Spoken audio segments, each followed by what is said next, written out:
and welcome. Thanks for joining me for this 7-part video course, which, as you know, is called How to Turn Your Voice into Your Greatest Asset.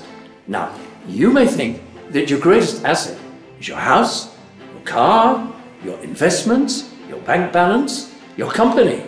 But in fact, the greatest asset that you have when it comes to communicating with other people, whether you're doing a deal, whether you're running a dinner party or addressing a board meeting, it's your voice.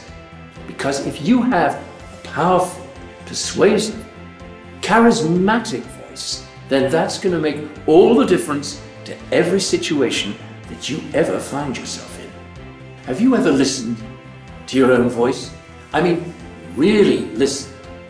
Have you listened to hear, is it high? Is it low?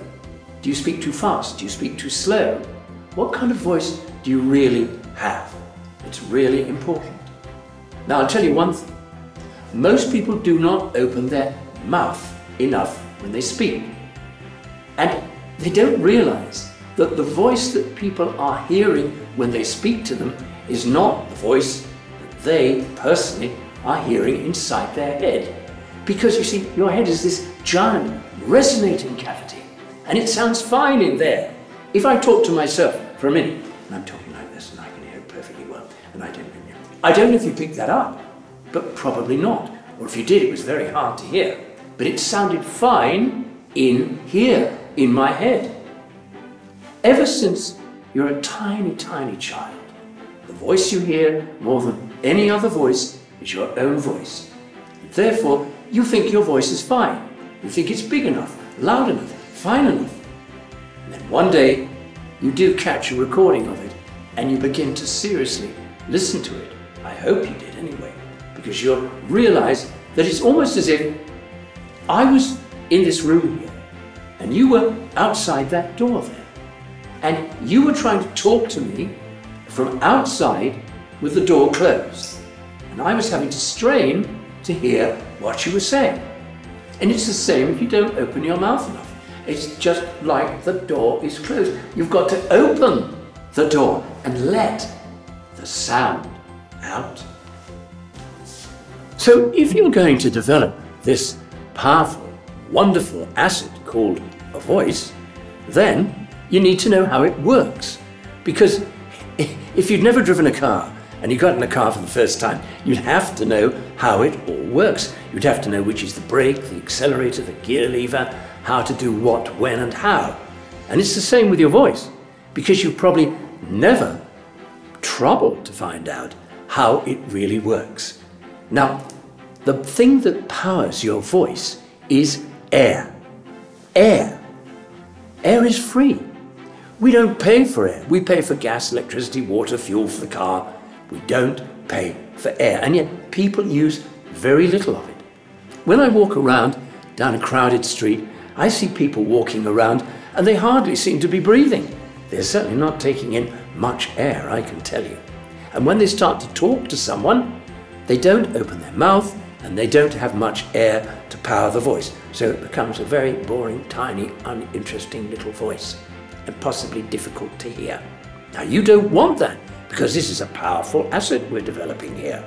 So, when you are going to make a speech, when you're going to talk to someone at an important event, whatever it is, you need to get air in through the mouth to fill the lungs completely, so you can push out the words on a cushion of air.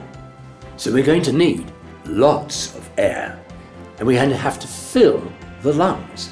Okay, and if you want to fill the lungs, you've got to get the air in through an open mouth. I'm not saying you've always got to breathe in through an open mouth, and perhaps your mother, like my mother, told you to breathe in through the nose so as you didn't get germs or flies or something in your mouth. But for this particular purpose, you need to get air in through the mouth, because you can't get enough air into these little tiny nostrils here if you're going to have a powerful voice and push the words out on this cushion of air I've just talked about. So, take your hands and put them on the bottom of your rib cage. It's like an upside down V here. Put your hands there and push in. Hold it in And you'll find if you open your mouth and take in a good, slow, deep breath, filling your lungs, what will happen is that the air will push your hands outwards and upwards as the rib cage moves outwards and upwards when the lungs are filling. Watch.